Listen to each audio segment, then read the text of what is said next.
إن الحمد لله نحمده ونستعينه ونستغفره ونعوذ بالله من شرور أنفسنا ومن سيئات أعمالنا من يهده الله فلا مضل له ومن يضلل فلا هادي له وأشهد أن لا إله إلا الله وحده لا شريك له وأشهد أن محمدا عبده ورسوله أما بعد.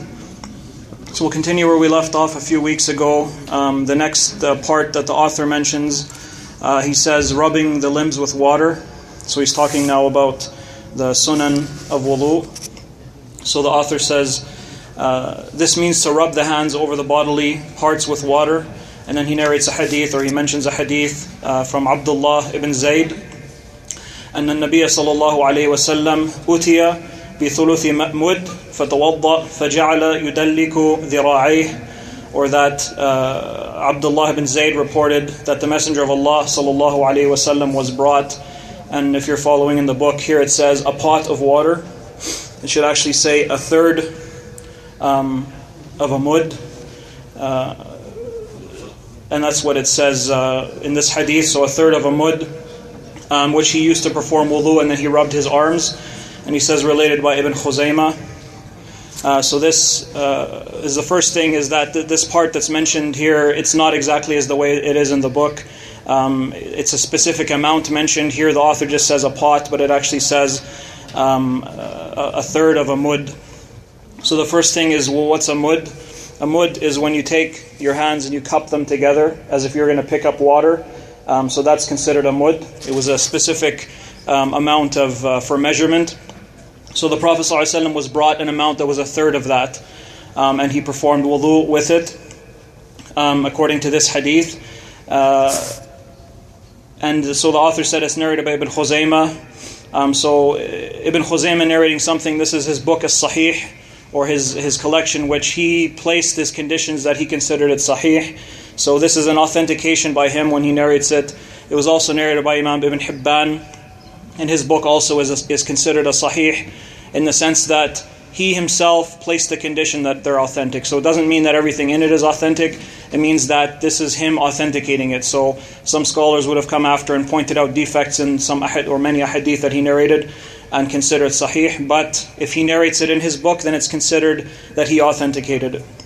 And likewise, Imam al-Hakim narrated it in his Al-Mustadrak, which is also considered that he considered these ahadith to be authentic, either according to the conditions of Imam al-Bukhari and Imam Muslim, or at least one of the two. So this is three of the scholars considering this hadith to be authentic. Allahu A'lam, there's other narrations of this hadith that says he was brought an amount that was 2/3. And Allahu A'lam, this is a stronger narration. So the mention of a third of a mud is a mistake, and so what the scholars of hadith, or the top scholars of hadith, I guess you could call them, have said is that the 2/3 is what's correct. The 1/3 of a mud is considered to be a mistake from a narrator. So this is the lowest amount that's correctly narrated from the Prophet ﷺ that he performed wudhu with, is 2/3 of a mud. Next, the author mentions a hadith. He says from Abdullah ibn Zayd, أن النبي صلى الله عليه وسلم توضأ فجعل يقول هكذا يدلك. Or that the Prophet ﷺ performed wudhu and he began to do like this. So the narrator says he began to do like this, and then he shows that he would rub his limbs. So this hadith, he says, it's narrated by Abu Dawood, at-Tayalisi, Ahmad, Ibn Hibban, and Abu Ya'la. So again, if you're following the book, just to point out a few more things for this. So the author here, he says Abu Dawud, at-Tayalisi, Ahmad, Ibn Hibban, and Abu Ya'la. So he mentions 4 narrations. The only one who narrated the second hadith is Imam Ahmad. The other narrators, so at-Tayalisi, Ibn Hibban, and Abu Ya'la, this belongs to the first hadith. So if you're following along, you can change it that way. So this is what the author mentions about the topic. So now we'll talk about some of the opinions on this issue. So the first is that rubbing the limbs, whether it's the feet, the arms, the face, that this is considered mustahab, or it's considered recommended. So meaning if a person didn't do it, then it wouldn't invalidate their wudhu, because all that's considered, or all we're required to do is wash it. So if someone dipped their arm in water and took it out with the intention of washing it, or put it under a faucet, or put it, under like a stream or whatever it is, this would be sufficient. And this is the vast majority have to take this opinion, that it's considered recommended. It's not an obligation in wudu. And the reason for this is they say, we have a hadith that the Prophet ﷺ did it, so obviously it's recommended, but we don't have anything that necessitates that you rub. So they say, first of all, Allah subhanahu wa ta'ala, all He mentioned in the 4 things that we need to be paying attention to in wudu, the 3 that we need to wash, He just said wash. And if you pour water over something, you've washed it. If you dip something into water, that would be considered washing it, and so on. And also they use a number of ahadith that relates to ghusl as well. So they use a hadith from Salama radiallahu anha. We talked about this a number of times before, in which she mentioned to the Prophet sallallahu alaihi wasallam that she braids her hair. So does she have to undo her braids every time she makes ghusl? So the Prophet sallallahu alaihi wasallam said, no, it would be enough for you to take 3 handfuls of water and pour them over your head, and then wash the rest of your body. And that's narrated by it's narrated by Imam al-Bukhari, and Imam Muslim narrated this hadith. So they say here that the Prophet ﷺ, even in ghusl, which is considered something that has stricter restriction, or the restrictions are generally more on it, because it's considered that this is a major tahara from a major hadath, while wudhu is considered a minor tahara from a minor hadath. We have to wash everything, and so the conditions in that sense are more. But despite this, the Prophet ﷺ, all he required her to do was to pour water over her body, and that would have been sufficient. He didn't mention that there has to be any rubbing involved or anything like that. And likewise in the hadith from Imran ibn Husayn, in a long hadith in which the Sahaba were traveling with the Prophet ﷺ, and they didn't have enough water, so a person fell into janaba. Once they found water, the Prophet ﷺ took some of that water and he gave it to the man, and he said, "Idhab fa'afrighhu alayk," or take this and go pour it over yourself. So meaning perform ghusl in this way. So again, in this hadith, the Prophet ﷺ didn't mention anything about rubbing. So they say that this is evidence that it's not a requirement. If we have nothing clear in the Quran to tell us this, we have nothing clear in the Sunnah where the Prophet ﷺ commanded us to do this, and we have evidence that even in ghusl, pouring water over yourself is sufficient, then for us to then say it has to be rubbed, that this is considered something that wouldn't be correct. So this is the opinion, like I said, of the vast majority. So the Ahnâf, the Mâlikiyyah, the Hanâbilah, the Shâfi'iyyah, the Hanâbilah, and the Thâhiriyyah. The second opinion is that it's considered a requirement. And we talked about before that this is the opinion of the Mâlikiyyah. The reason they say this is they say in order for you to say something was washed, there has to be rubbing involved. So meaning if you just poured water over something, you haven't washed it, you have to rub it. So they say that it's a condition in the sense that when Allah subhanahu wa ta'ala told us to wash this is the only way you can fulfill this command when Allah subhanahu wa ta'ala commanded you, is by rubbing. And this was also the opinion of Al-Muzani, who was from the scholars of the Shâfi'iyyah. And Allahu A'lam, the strongest opinion is with the majority. Because if we see, like we said, there's no clear evidence to obligate this. Likewise, we have some evidence that would indicate that it isn't obligatory. So if we put these two together, then the opinion of the Malikiyyah really doesn't have any evidence in the Sharia. And even linguistically, there's no real basis for the idea that something has to be rubbed in order for it to be washed. Is there any questions so far? We started off today with rubbing the limbs with water? Yeah. Okay. That's So the next thing that the author says, he says close sequence. So this is, in Arabic, it's Al-Muwâlâh, or that things have to be considered, put right beside each other, or they have to be continuous, essentially. So if you have your hair in braids, Mm-hmm. then would you have to run it through to the tip of the tail of the braid, or just dump anywhere on your head 3 times? 3 handfuls. Well, inshallah, when we get to ghusl, we'll get into that. But really, all that has to be washed is the scalp. So even if you had hair down to wherever. We're talking about ghusl or wudhû? When in wudhû, what are you asking about, wudhû or ghusl? Wudhû. No, wudhu you just to here and then back. Even with the braid. Even with the braid, yeah. And it doesn't matter. So like as far as how long the hair is, it doesn't, whether you're a man or a woman, it doesn't matter if the hair is to the shoulders or below. Like you don't, just to the, because the hair isn't what we're ordered to wash. We're ordered to wash, to wipe. We're ordered to wipe the head. So, I mean, regardless of how long the hair is, it doesn't matter. So the next thing is a close sequence. So he says each bodily part must be washed right after the other in the prescribed sequence, without separating the washing from the different parts of acts not related to wudhu, or with actions that aren't related to wudhu. And then he says this is the customary practice of the early and later generations of the Muslims. So now he's talking about Muwâlâh, and that, so meaning you rinse your mouth and nose, and then and then you wash your face. You have to then, right after that, wash your arms. You can't then go and do something else. Like you couldn't go cook supper, or you couldn't go, shopping and come back and then do your arms and say this is also part of my wudhu that I started before. So this is what he's saying here. And as far as I can tell, that's pretty much all he mentions. He doesn't really mention any evidence for it, except he says that it was the customary practice of the earlier and later generations of the Muslims. So the first thing we'll talk about here is the ruling on it and some of the evidences, and then we'll talk about what's considered a close sequence. Because someone might say, well, if you take 10 seconds between the washing of your face and your arms, is that considered that it was too long? When I could have done it in say 4 seconds, or say 2 minutes, is that close enough? Or like what's the amount? So that's what we'll talk about.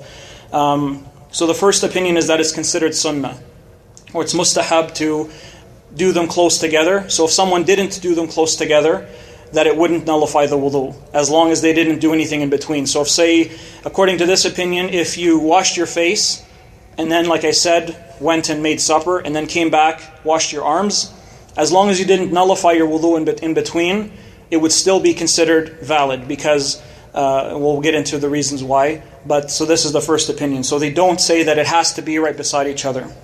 And that's the opinion of the Ahnâf and the Thâhiriyyah, as well as some of the Shâfi'iyyah. Or particularly, it's the new opinion of Ash-Shâfi'î. So we talked about before, sometimes you'll read in books where it says this is the old opinion of Ash-Shâfi'î, this is the new opinion of Ash-Shâfi'î. So what does this mean? It's that Imam Ash-Shâfi'î originally had his own students in the different places that he was, particularly in Iraq, and then eventually traveled to Egypt. And in Egypt he wrote his book, Kitâb and this is considered his new opinions, because many of his opinions changed later on. You meet new scholars, you come across new evidence, you hear new arguments for opinions. So the opinions that are narrated from him that were before Egypt are considered his old opinions. And Imam Ash-Shâfi'î, rahimahullah, in some narrations from him said that I don't permit anyone to narrate my old opinions from me. So meaning, anything that's considered old from me, if I've changed my opinion, don't attribute it to me, essentially, or don't say that this is my opinion. So this is his new opinion. So we have the Ahnâf, the Shâfi'iyyah, and the Mâlikiyyah, the Ahnâf, the Thâhiriyyah, and the new opinion of Ash-Shâfi'î. So the evidence that they use for this is they say that, first of all, anything that we obligate in wudhu or in ghusl or in salat or in siyam or anything, we need an evidence for it, like we've talked about before. So if someone says this is obligatory, or this is a condition, or this is haram, or this nullifies wudhu, or this is najas, if they change it from what our default would be, then that person needs an evidence. So they say we don't have any clear evidence in this. What we do have is that Allah subhanahu wa ta'ala commanded us to wash these things. So if I go and I wash my face, and then I go and do something else, even if it's an hour, and I come back and wash my arms, and then go for another hour, and then so on, I've fulfilled what Allah subhanahu wa ta'ala has commanded me to do. I've washed all these things. So what's the evidence that this isn't acceptable? So this is the first thing that they say. The second thing is they say that ghusl, according to the stronger opinion, doesn't need this. So meaning if you say you performed ghusl, you washed half your body, and then you went and did something else, and then came back and washed the rest of your body, this is considered valid for ghusl, according to the stronger opinion. So they say, well, we're making an analogy with the two because both are tahara, and if anything, ghusl would be more required of something because it's considered to be a major tahara from a major hadath. So they make an analogy on this. And then the third thing is they use a narration from one of the Sahaba, Abdullah bin Umar. So Nafi' narrated from Abdullah bin Umar أنه بال في السوق ثم توضأ فغسل وجهه ويديه ثم مسح برأسه ثم دعي لجنازة ليصلي عليها حين دخل المسجد ليصلي عليها فمسح على خفيه ثم صلى عليها. Or that Nafi', who was from the major students and companions of Abdullah bin Umar, he said Abdullah bin Umar urinated when he was at the market, and then he washed his face, his arms, wiped his head. Then he was called to, when he entered the masjid, he was called to pray upon a janazah, or so he was called to lead the salat of a janazah. So then he wiped his khuffain, and then he prayed on this person. And this hadith from Abdullah bin Umar is narrated by Imam Malik, and it's an authentic narration. So this is considered one of the most authentic chains if you hear it. Imam Malik from Nafi' from Abdullah bin Umar. This is from the most authentic chains of hadith because the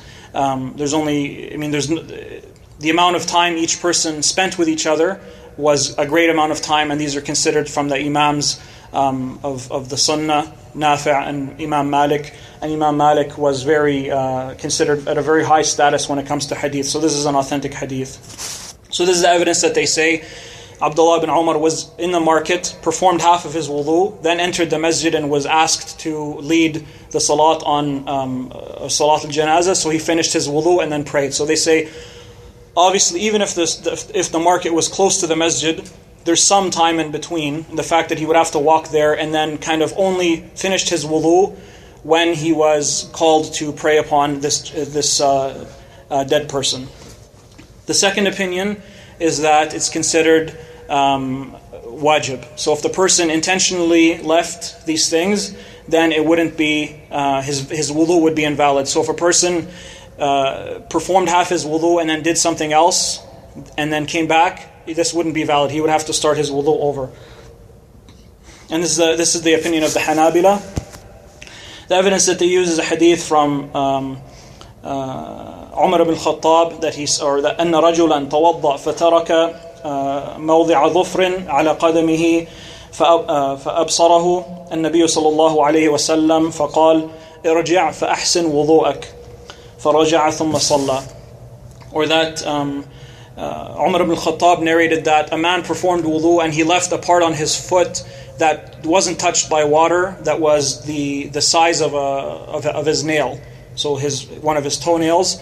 The small amount of water of his foot wasn't touched by water. So the Prophet ﷺ saw this and he told him, go back and perfect your wudu. So he went back and then he prayed. And this hadith is narrated by Imam Muslim. So the argument that's used by this hadith, or the way they use this hadith, is they say that here the Prophet ﷺ didn't tell him, according to this opinion, they say the Prophet ﷺ didn't tell him to go back and finish his wudu. He told him go back and perfect it. So meaning go back and do it correctly, according to this opinion. Redo it or the Hanbalîs say that what's meant by this when he says perfect it or do it correctly, meaning redo it. Yeah. Sorry, can you quickly repeat the hadith? Yeah, it's so from Umar ibn Khattab that he said a man performed wudu and he left an area on his foot the size of a nail, meaning like a finger or a toenail, that wasn't touched by water. So the Prophet ﷺ saw this and said, go back and perfect your wudu. So then he did so and then he prayed. And it's narrated by Muslim. Yeah. So they use this. Also they use a hadith in which it's from a tabi'i named Khalid on the author. So he says, عن بعض أصحاب النبي صلى الله عليه وسلم أن النبي صلى الله عليه وسلم رأى رجلا يصلي وفي ظهر قدمه لمعة قدر الدرهم لم يصبها الماء فأمره النبي صلى الله عليه وسلم أن يعيد الوضوء والصلاة. Or that Khalid ibn Ma'dan narrated from one of the Sahaba of the Prophet ﷺ that the Prophet ﷺ saw a man praying, and on the back of his foot there was an amount that was the size of a dirham that you could tell that was kind of shining because it wasn't touched by water. So the Prophet ﷺ told him to go re-perform his wudhû and the salat. And that's narrated by Ahmad and Abu Dawood. So they say here, this hadith is clear that the Prophet ﷺ told him to go there's no doubt in this hadith that he told him to go back and perform his wudhû.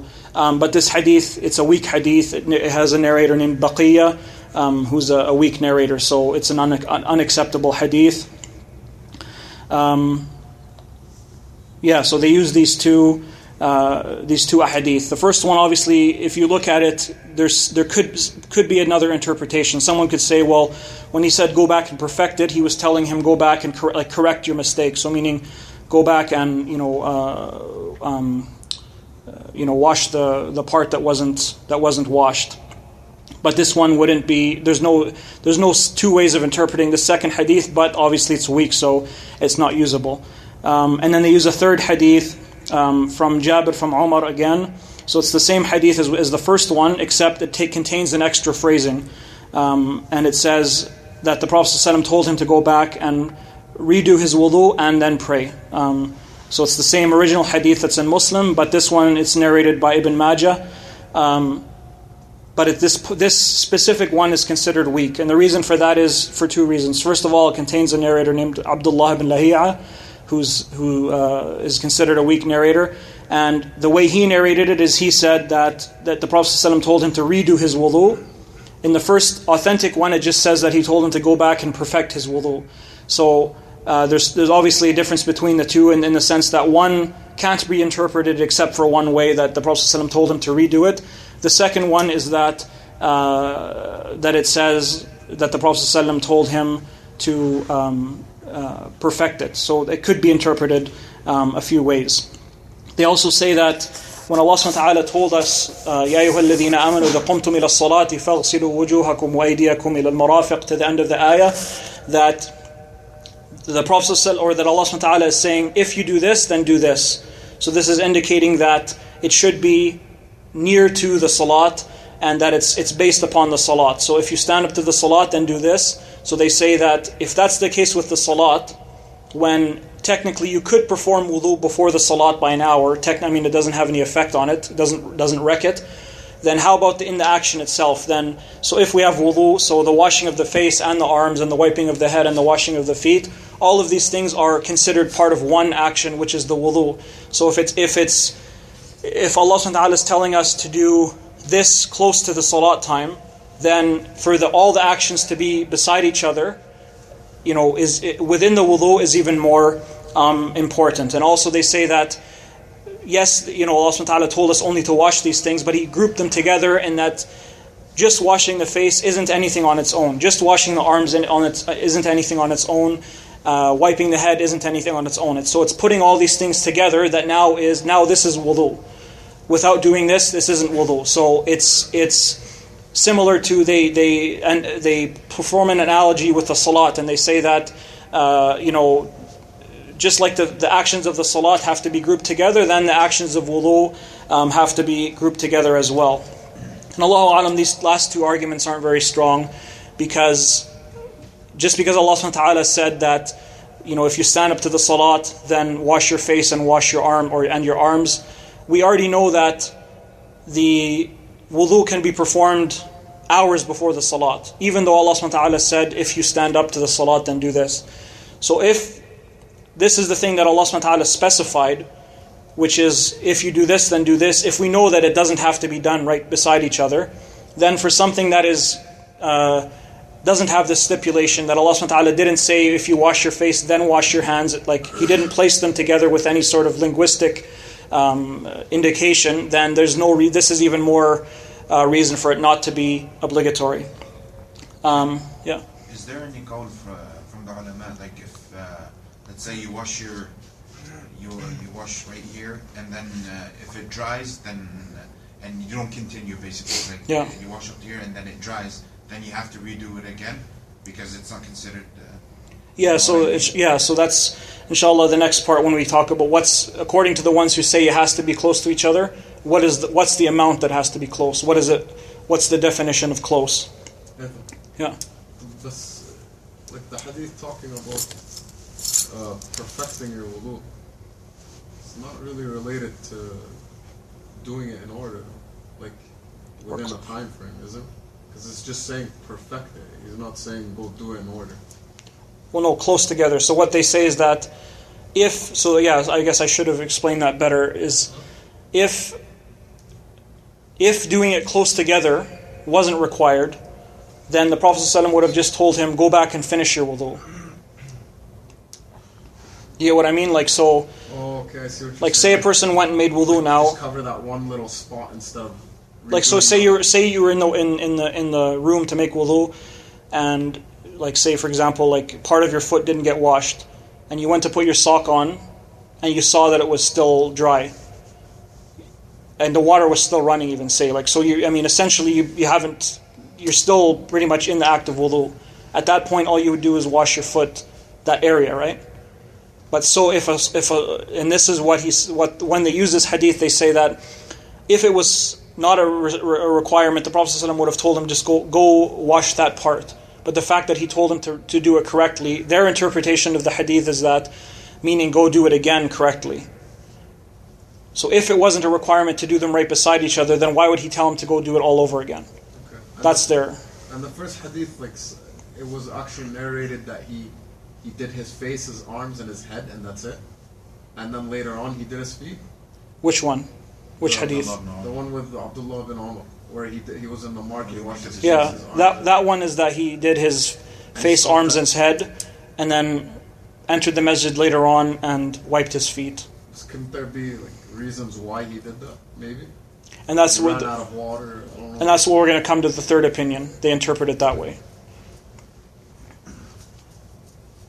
Yeah. So, and then the second argument that I mentioned from them about that it's similar to salat. Again, that's quite a weak argument, and the reason for that is we know that the salat, say for example, like in the salat, you just for no reason turn away from the qibla. We know your salat is invalid at that point. You have to start over. Or if you nullified your wudu, you'd have to start over. Or if you started laughing, or you ate something, or whatever, we know that there's lots of things that would nullify the salat in between, as opposed to the wudu. Like, so it's not a correct analogy to make between the two acts of worship. The next opinion and the last one of this topic is the Mâlikiyyah, and they say that if the person does it out of forgetfulness, then, meaning like they leave this condition, which is doing things in a close sequence, out of forgetfulness or possibly other excuses, then there's no harm on it, and it wouldn't be a condition, meaning like it wouldn't invalidate it. And they use for this a number of arguments that there's no text from the Quran or Sunnah or narrations from the Sahaba, but they're general arguments. So for example, they'll say that we know in the Sharia there's a difference between someone who forgets and someone who doesn't forget. If someone does something intentionally or leaves something intentionally, that person has one ruling, as opposed to someone who forgets when they forget the salat. We know there's no sin on them, as opposed to someone who intentionally leaves it. If someone who intentionally eats something haram, as opposed to someone who didn't know it was haram. So we know that there's a difference. So they say that this is one of the arguments. Also, they say that we make qiyas upon the Fatiha. So, for example, what they say is that if someone had long pauses between the ayat when reading the Fatiha in the Salat, if it was because they forgot, or if it was because, for example, say they were crying, or some reason that was a valid excuse, this would be no harm. But for example, someone just, for whatever, they just say, I'm just going to stand here for a while. No reason. According to them, they say, well, this wouldn't be an excusable thing because you're supposed to read it in a correct manner, in a close sequence. They also make qiyas upon the tawaf and the sa'i. So, for example, if someone is making tawaf and the salat time comes, and so they perform the salat, they can continue their tawaf with no problem. But if someone was to just decide to leave the masjid or go do something else, they say this would invalidate the tawaf and they would have to start the tawaf over again. So they say all these things are arguments. Obviously, they're analogies, but they say that that they're evidences for this topic. And the last hadith that they use for this is they say that there's a long hadith from Abu Hurairah radiallahu anhu. Generally, this hadith is used when we talk about the ahkam of sujood as-sahu, or the forgetfulness sujood, or the prostrations of forgetfulness that the person does after the salat if they make a mistake. So the hadith, it's narrated by Imam Bukhari, or Imams Bukhari and Muslim, and it's from Abu Hurairah. The relevant part in it, or the part that they use as evidence, is that the Prophet ﷺ made a mistake in the salat and he ended the salat early. So the hadith says it was one of the later salats, so either Maghrib or Isha, and he prayed 2 rak'ahs and made taslim. Then he stood up and went to a piece of wood in the masjid, and he kind of leaned against it, and people could tell that there was something on his mind. So some of the people ran up to him and said, "Did the salat change? Or did you forget or make a mistake?" So he said, it didn't change and I didn't make a mistake. So then someone said, yes, that the salat you only prayed 2 rak'ahs. So the Prophet ﷺ asked some of the Sahaba, and they said, yes, that's that did take place. So he went and added the extra rak'ahs to the salat and then performed sujood as-sahu. So the way that they use this is they say that if someone just decided to get up and leave the salat and then for no reason, and then decide to finish it later, this would be invalid. Or if someone finished the salat mistakenly early, and then someone told him, you missed 2 rak'ahs or 1 rak'ah or whatever, and then he said, I'll just pray them later, this would invalidate it. At that point, there would be no excuse. Because if the person forgot, so he has an excuse of why he did it to begin with, and then does it when he's kind of told about it, that this is something that would be acceptable. And it wouldn't be, there wouldn't be any harm on him. Yeah. So why did Nabi sallallahu alayhi wa sallam do that? Do what? Finish early? Yeah. And then it was a mistake. So it was a mistake? So at first he said, I didn't make a mistake because he didn't know what happened, right? Like he wasn't aware of it. Oh, okay. But then he checked with others and they said, no, that's actually what happened. So he had kind of confirmation that that's what took place. So then he went and finished the salat and then did the two... You redid the whole salat though? No, he just added what he missed. So if you're praying Isha and you only did 2? And then later on if someone says that you missed 2 rak'ahs, or you remember, hey, I only did 2 or whatever. Then you just make 2 more rak'ahs on your own, that's it? And then you make the you don't sujood. The whole salat? No. And is there anything authentic in the Sunnah of what you say in sujood as-sahu? There is a few differences, but if you were to say the regular, like the things that are for it's still acceptable. And Yeah. you do the 2 sajdas at the end though? Yeah. That's it. Yeah. Someone told me there's some for minor mistakes you only make 1 sajda to sahu. Is that? No. It's always 2, right? It's always 2. And is there a special, what do you say in the sujood, the same thing as any other sujood you'd say? You can. There's something specific narrated, but if you did it, if you did the regular dua, it would be acceptable as well. Yeah. So this is the topic, or this is the opinions and evidences for what's the ruling of doing it closely. And Allahu A'lam, for this topic, all of them have some strong arguments. Myself, what I tend to find the strongest is the first opinion, that it's not obligatory. But definitely the safest would be to do it, in a row, or to do it in a close sequence. Yeah.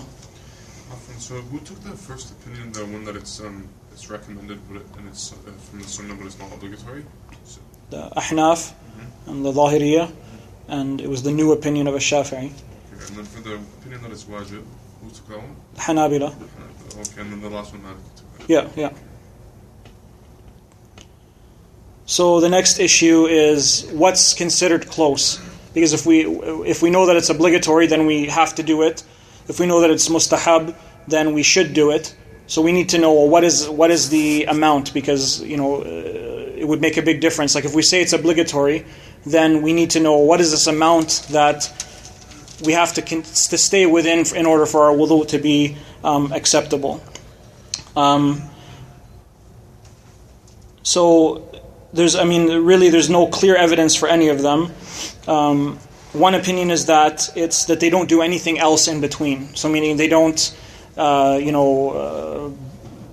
pick anything, like they don't get dressed, or they don't go make food, or they don't eat, or whatever. They don't do anything outside of the acts of wudhu.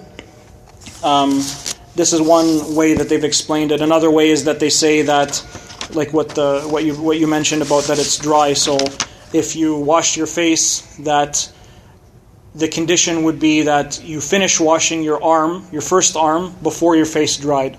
That's another opinion. And that's one of the opinions of the Ahnâf, and it's the main opinion of the Hanâbilah and the Shâfi'iyyah. So it has to do with whether the previous limb has dried before the next limb was finished.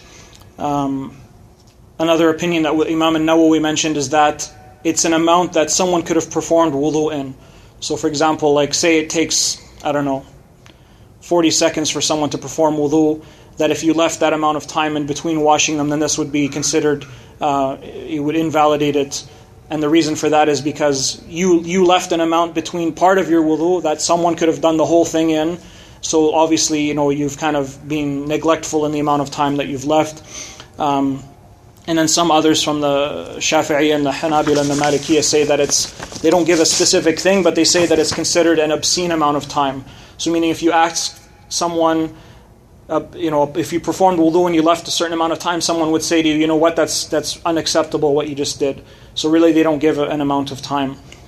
And Allahu A'lam, really, since there's no evidence from the Quran or Sunnah, then what we would say is that if you consider it wajib or if you consider it sunnah, then you've fulfilled the wajib or the sunnah, as long as the amount of time between them wouldn't give someone the impression that you weren't performing wudhu anymore. So for example, say you were performing wudhu and you washed your face, and then the doorbell rang, so you ran quickly and opened it, and then you ran back. This would be considered, Allahu A'lam, no one would think you stopped making wudhu at this point. You had to do something in between, but you're still wet. Possibly the water's still going, or you only left for a second. So no one would say, well, I thought you weren't making wudhu anymore. You would know that I was still making wudhu. I just had to do this and run back. Likewise, if something dropped on the floor and you picked it up, no one would say, well, I thought you were done making wudhu, or I thought you decided not to. So really that it comes back to kind of like a common sense thing, where most people would say that I think he was still making wudhu. He didn't really do anything to go start a complete new action and leave his wudhu. So that's the end of that topic.